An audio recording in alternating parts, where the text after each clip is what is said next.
Cooking New Ulm, I'm Rebecca Fliszar, the dietitian with the Hearts Beat Back Heart of New Ulm project, working to reduce and eventually eliminate heart attacks in the 56073 zip code. Well, welcome back for 2011. We have some great shows coming up and a lot of good changes to what's cooking.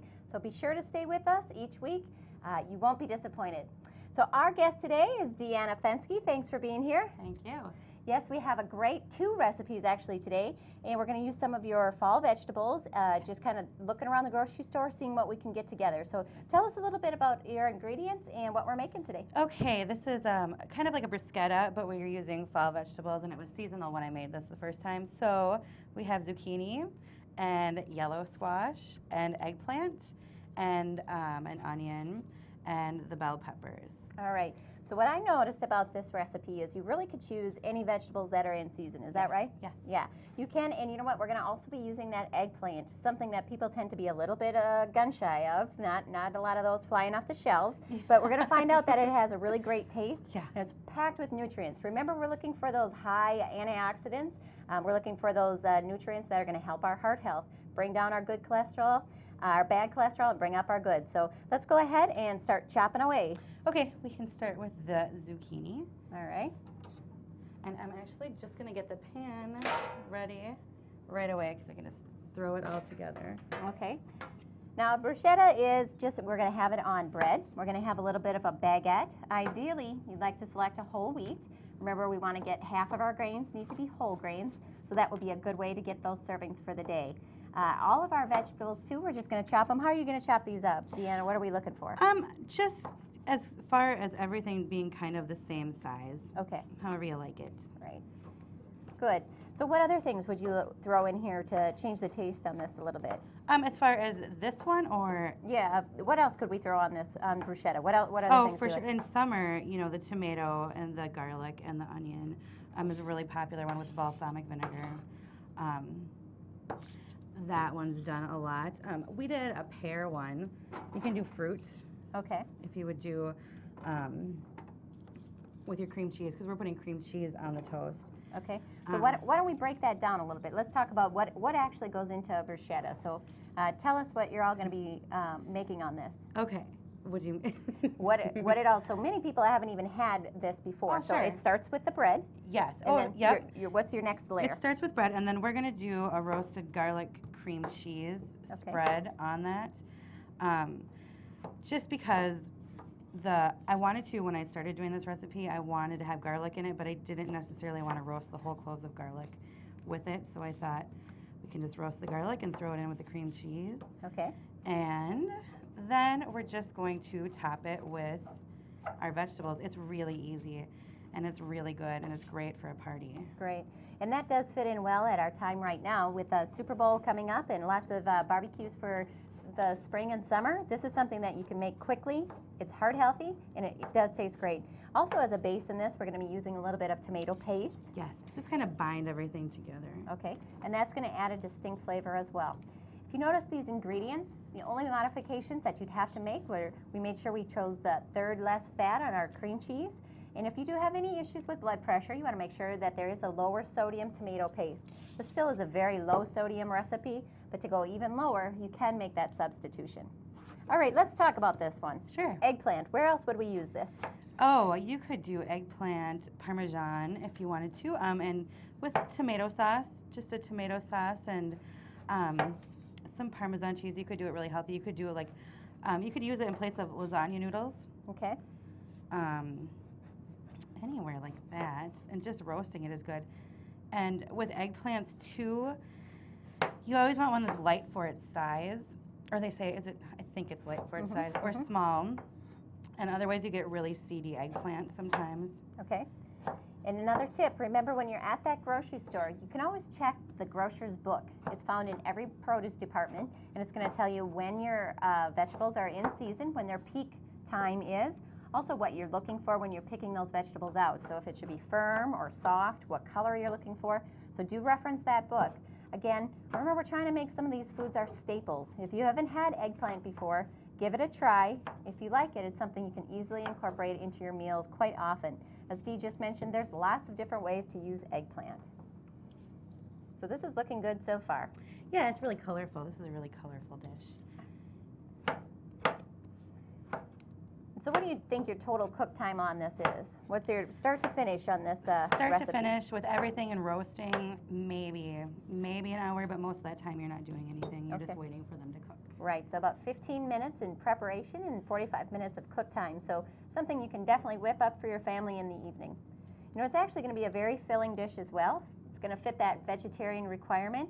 Our eggplant does contain smaller amounts, trace amounts of protein. So you do have a little bit of a protein base in here along with all of these vegetables.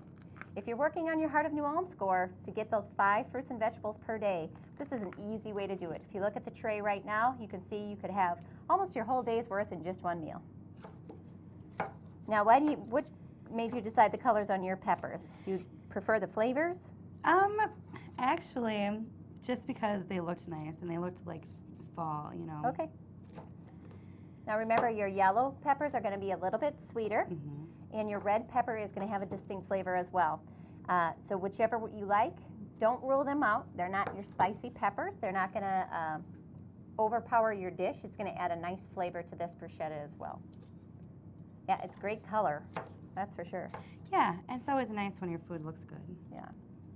So Dee, when did you start learning to cook, or when did you start your heart healthy way of preparing all your Sure. foods? Well, I started cooking and I kind of fell into it backwards. I worked at a restaurant and I started as a waitress and just kind of moved my way up and then kind of took over the kitchen. Okay.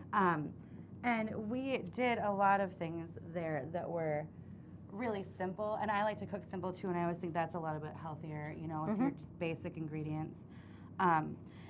And I don't know when I exactly started doing it, I don't know, in the last few years, I suppose, once I started cooking more for myself. And I think it's just really important to know what's going into your food and to keep it pretty whole. Great. So when you're going to the grocery store, what are some of the staples that you always pick up or you make sure are always on hand for your meals? Oh, I always buy onions and garlic. Good. Always, with big flavor. Celery, I love celery, just because you can do so much with it. Right. Soups, I love to make soups and broths, just to have. And I like to make broth too, just to have when you're going to make your own soups, because if you look, a lot of it has so much sodium and everything in it. And that's a great idea. So after you have that chicken, make sure you're boiling that down. Homemade broth, you can't beat. It's going to be nice flavor. It's going to be an extra filler in soups and other dishes. And like Dee mentioned, that's going to be a low sodium option. Many of our broths can contain our entire day's sodium in just one serving. So always check the back of your food labels. And I think that's something we talked about as well, Dee. Yeah. You're careful about reading your food labels. Is that right? Definitely. And like the least amount of ingredients, the better. Usually, you know, if the whole ingredient list isn't half the can or half the box, whatever you're buying. Right, right. You know, those natural foods are going to be lower in our sodium. They're going to tend to have lower saturated fat, and most likely will not have any of our trans fat. That's the fat that we're looking to avoid. So, you know, as I mentioned in all of our grocery store tours, you're going to find that 80% of your dollars should be spent in that outside ring. Keep that in mind when you're at the grocery store, and you're going to end up with a lot of foods that are going to look just like this, great in color and full of nutrients. Well, while Dee finished chopping up some of these vegetables, why don't we go ahead and check in with Holly for our Fit in 5. Welcome to today's Fit in 5. This segment's going to focus on flexibility. When we think of physical activity or physical fitness, we think of muscle strength and we think of cardiovascular endurance, or how long we can run, walk, do the elliptical or bike. But one thing that really gets neglected is flexibility. We really want to have some flexibility in our muscles. So today we're going to do some flexibility exercises. And again, these are great things that you can do while you're sitting at home watching TV. I'm actually going to use my chair for this first one. Now, if you can stand, it's usually a good idea, and you can do it pretty comfortably. It's usually a good idea to get up out of your chair and move around at least a little bit. I don't know, sometimes it gets a little hard to sit for long periods of time. So getting the blood flow back to the lower extremities is a great idea. So I'm going to actually take my chair and I'm going to stretch the calf muscle, which is the muscle right behind your shin. So you have your shin, this is your calf, and I'm just going to stretch those muscles by very gently standing with my chair and taking one leg back behind me and bringing the heel into the floor. So I can show you a little bit better angle. I could take this foot back, and you're gonna notice how my back heel is into the floor. I'm just very gently pressing it in. If this is a little bit more sensation than your body enjoys, and it's fine to have that heel off just a little bit. So again, the goal is just to stretch through that calf muscle. We're gonna hold this for about 30 seconds, preferably a minute. It can get a little long, so at least a minimum of 30 seconds. We'll bring the feet together, and of course we have to stretch both sides or we're gonna be crooked, right? So we're gonna bring that one foot back again, same thing. So that'll stretch the calf muscles. The other thing we wanna stretch would be the thighs. So we can stand again with our chair, and we can find our ankle or a pant leg or something, and we're gonna stand knee to knee, and we're gonna stretch through the quadricep muscle, which is this muscle right here. You'll feel a nice stretch. So if finding your heel or your ankle is a little intense, then we can go ahead, drop down. You're gonna see how I have my pant leg. If finding your pant leg, again, is a little more bit of a challenge, you know what, just work on that flexibility and being able to get up to grabbing your foot or your ankle. And then, of course, we're gonna do the other side as well. So we'll switch. If you want to practice your balance while you're stretching your quadricep muscles, you sure can. Just let go of the chair. Very simple. And then we're going to release it down. We also want to stretch the back of the legs, right? So we can do this actually seated. We're going to stretch the back of the legs or the hamstring muscles. So we can sit, and we can actually extend the legs out and just lean forward slightly till we feel a stretch to the back of the legs. And then again, we're going to hold this for about 30 seconds minimum.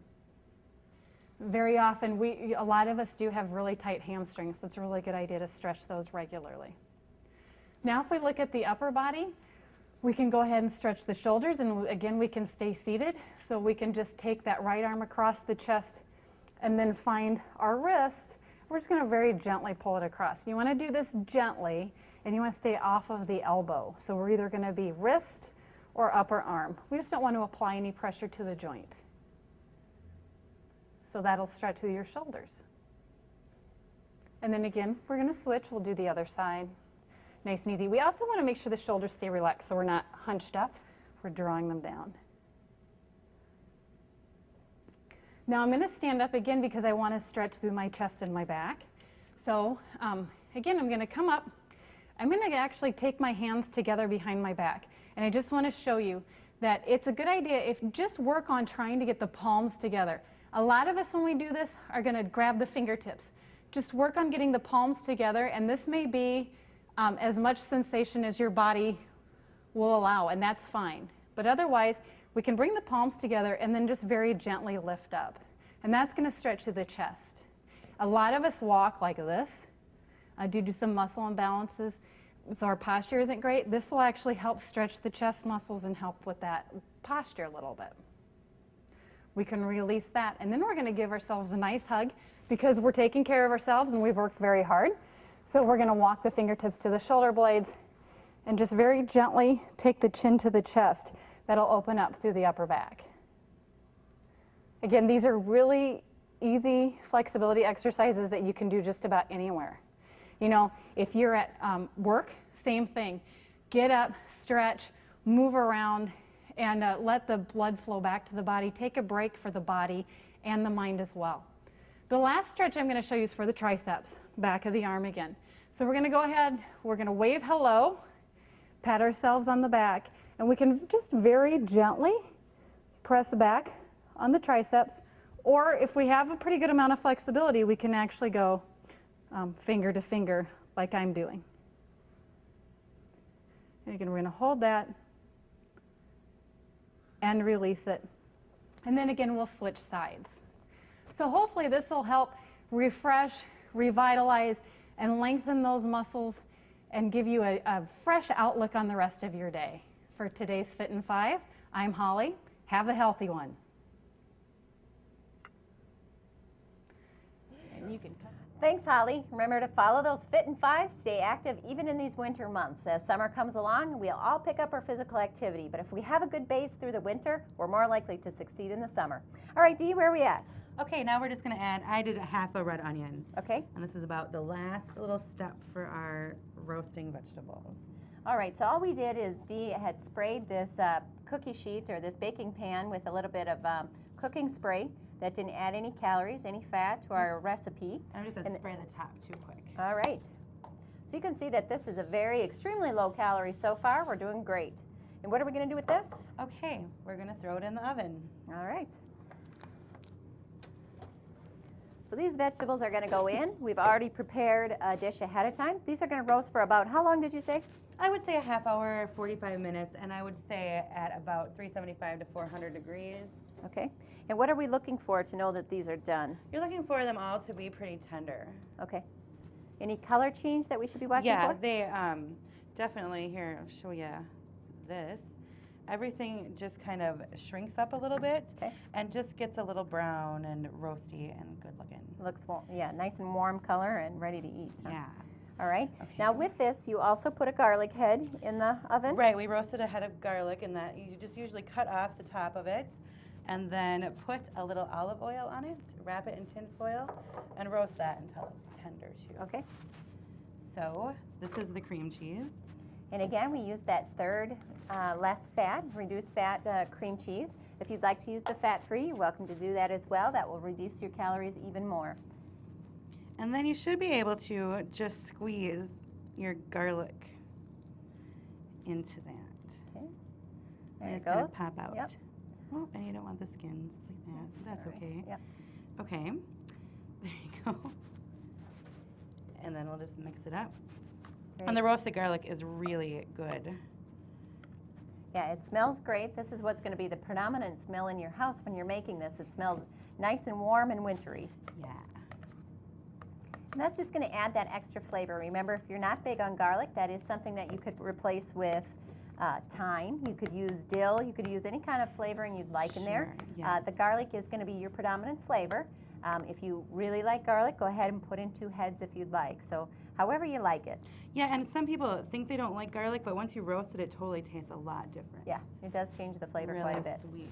I'm going to grab a towel quick. All right, so just mix this together. You want to soften that cream cheese a bit before you get started. You can put it in your microwave for just 20 seconds, and that will soften it enough to mix up well. So then we'll take our cream cheese. Mm-hmm. So tell us what you've done with your baguette. Sure, the baguette I just sliced. This is what it looks like. All right. We just sliced it thin, and sometimes I do a little diagonal. It depends on how fancy you want it to look. Okay. And then I sprayed it with the olive oil spray and put it under the broiler for a couple minutes each side until it was golden. Great. So we'll just take it and spread some of our cream cheese mixture on these. Okay. And what other things would you add into that cream cheese? What, have you tried any other flavors that would go with that, or? Oh, anything. If you were going to do a sweeter one, you could add cinnamon Okay, to it, and great. I would think that would be just good on a Mhm, multi-grain baguette too. Great. And then we'll take, you can just use this. It's all go onto the same place. We can just top our toasts. Perfect. And they come out looking great. You know, bruschetta has a fancy name, and it's something that we don't often eat. But if you look at how easy this was to make, and at really the great flavor and taste that you're going to get from these, they're pretty amazing for as quick as they are to complete.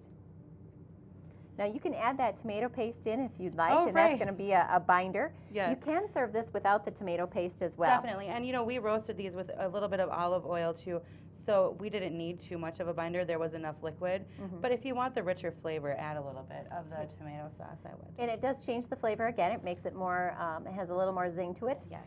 But if you like it with just the vegetables and the cream cheese, they're going to turn out just as well. Yes, So, yes. and you can see how great those look. They're perfect at any kind of a buffet or a snack table, and yet you're going to have the healthiest dish there. We can still go to parties and enjoy the food. We just need to make sure that it's heart healthy. And I think you have a second recipe for us today too, isn't that right? I do, yes. All right. Well, we'll be right back as Dee gets reset for the next recipe. All right, Dee, I think we're ready for recipe number 2. Tell us a little bit about what you're making, the ingredients, and how long you think this is going to take. Okay, we're making a Baja shrimp cocktail. The ingredients are very fresh, very simple. It's shrimp, cilantro, lemon, avocado, red onion, and celery. Great. And this one's really quick. It probably shouldn't take you more than 10 minutes. Okay, great. Okay. And we are reusing the baguette, so Yeah. you can use those both for your bruschetta and for the Baja shrimp cocktail. So this is an easy double up. Many crossover ingredients. We're also using the red onion again too. So this is still going to have quite a distinctive flavor, especially with that cilantro. So do you use that often? Cilantro, I love cilantro, and a lot of people say you either love it or you hate it. Mm-hmm. But I love it. I think it's very fresh. Okay, great. Again, it's going to be a high nutrient source. It does have calcium in it. It's also going to be a good source of vitamin C. So if that's something you can keep in your diet, definitely include it as much as you'd like. Oftentimes, cilantro is associated only with our Mexican or Spanish dishes, but actually that really carries over to quite a different flavor taste that you like. So. Where did you come up with this recipe? This recipe I got from my cousin's wife when we were visiting in Idaho, and she told me that this was great. And it took me a long time to make it because I thought about, well, shrimp cocktail. This doesn't sound like any kind of shrimp cocktail I've ever had. Mm-hmm. But I'm really glad once I tried it because it's probably one of my favorite things to make. Great. Now with this, we're gonna Dee will soon open up the avocado, and watch that carefully. I know that's something that is a hang up for many people with avocado, how to find that fleshy piece without losing a lot of, having a lot of waste on that. But remember, avocados are a good source of those mono and polyunsaturated fats. Those are the fats that will bring up your good cholesterol and down your bad. That is the kind of fat we want to keep in the diet and replace things like high-fat dairy products and some of our meats. So this is a great recipe if you're struggling with any cholesterol issues as well. So your shrimp you just want to chop, and you don't have to be very uniform about this at all, but you want to obviously remove the shell and the tail. Right, and these are already pre-cooked, so you can pick those up right at your butcher department, actually, to keep them fresh in the case. Now, roughly about, what do we have, about a pound? About a pound, I would say, 1.5 pounds, maybe Okay. if we took out. All right. And with this one, it's very, you don't have to be exact. Okay. When you're using shrimp, you want to make sure that they have this clear and consistent color. If you have any kind of graying, that would mean that your shrimp are getting a little old. That's something you want to leave in the case. Shrimp, too, is very sensitive. It's not something that can set in your refrigerator for an extended period of time. So once you have that open and in your refrigerator, make sure you have a use for it within the next couple days. Also a reminder on shrimp, remember that it does contain some cholesterol. Not enough to make it a high cholesterol or a banned food on a heart-healthy diet, but it does have some. If you're on a very restrictive cholesterol diet, this is something that maybe you want to be aware of and watch your portion size. It doesn't mean you have to eliminate the shrimp. Okay, Great. so we have all our shrimp chopped. Okay, then we'll start with a couple stalks of celery. I go for 2 or 3. Okay. And these aren't really wide, so we'll just go for 3. And just clean up the tops and the bottoms. And I like everything to be, again, like the same size. So, and this is nice because usually you're going to use it as a topper for this or for like a baguette or even baked tortilla chips or something. Okay. So anything that's nice and small. And that brings up a good point too. Again, we're going to be using the whole wheat baguette again. You can also use baked chips or baked tortillas or even make your own homemade tortilla chips to go along with this. Yeah. And again, very, very heart healthy. And like Dee mentioned, this is going to be a quick recipe. Okay.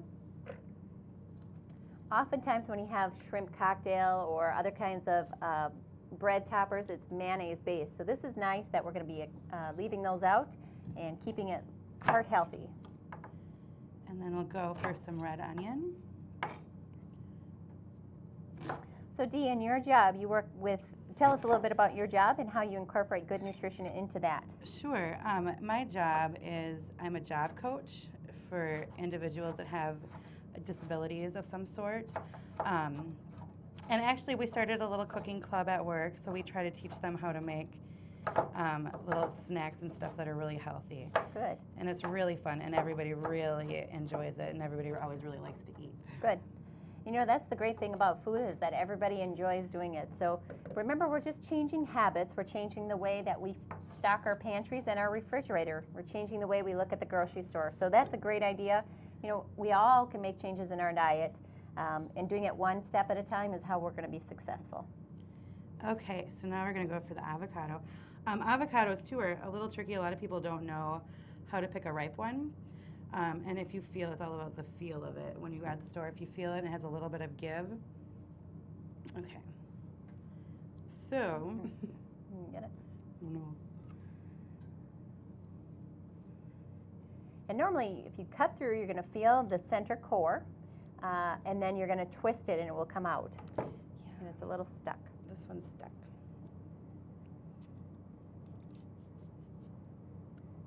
And as I mentioned, that's probably the greatest hang-up with avocados is accessing that inside.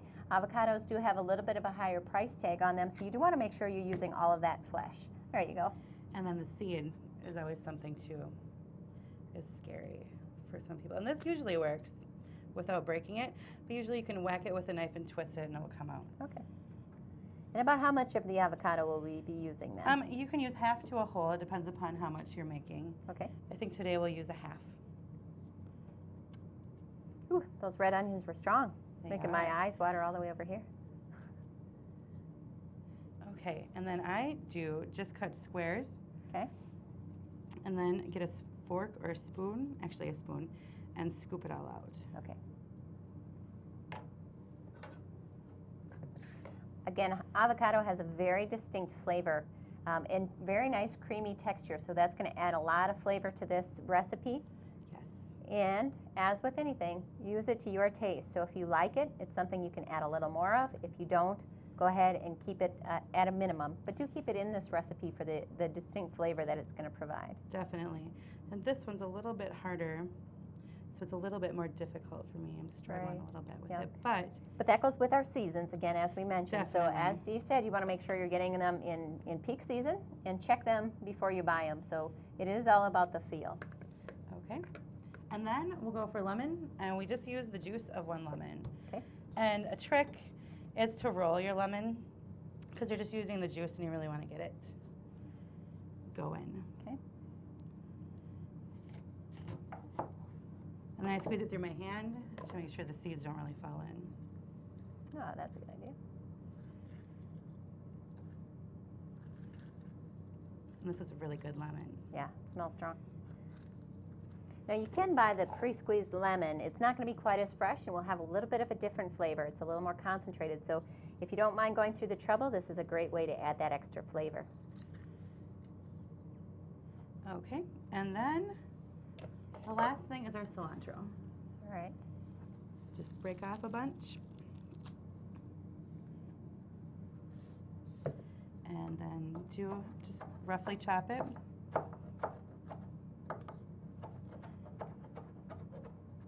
And you can use as much or as little of this as you like. Okay. You could leave it out if you really don't like it. And again, you can see this has tremendous color. This is going to have great appeal for any time you're using this. It's beautiful coloring, and it really looks appetizing. Okay. So that's it. Yeah, that's it. And then what you can do is, if you want, we can just take our platter, and this is how I've served it at parties. Just kind of throw it in the middle, Okay. and then let people dunk into it, because it's really pretty. Yeah, that sure is. That's great color. There you go. Well, you know, Dee, I think we did this in even less than 10 minutes. That's a great recipe, beautiful coloring, and really nutritious. So we appreciate you bringing both of your recipes, and it looks like it's about time for us to eat. All right. All right. Sounds good. Well, that's it for this week's episode of What's Cooking New Ulm. We hope to see you again next week with the Hearts Beat Back Heart of New Ulm project.